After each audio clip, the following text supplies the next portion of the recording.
How to break streak on Snapchat immediately. Hello guys, this is Atticus and welcome back to another tutorial video. In today's video, I'll teach you guys how you can break streak on Snapchat immediately. So before we begin, if you guys are new to our channel, head down below and hit the subscribe button so you do not miss out on our future videos.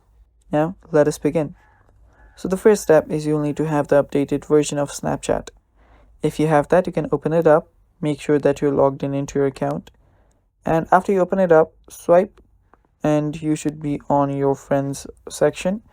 After you're here, what you'll then need to do is locate a streak. Now I don't have a streak because I do not use Snapchat very much, but streaks are a small fire icon which you will get after you start sharing and receiving streaks regularly from a person. So if you want to break that, you can just tap on that very person first, and after you tap on it, you'll see the three dots on the top right corner. Tap on the three dots and there you'll find manage friendship. Tap on manage friendship and there you will see the block button. Once you block the person, your streaks will get removed, and it's that simple. And that is how you can break streak on Snapchat immediately. And that's basically all for today's video guys. Thanks for watching. Don't forget to hit the subscribe button and stay tuned for more.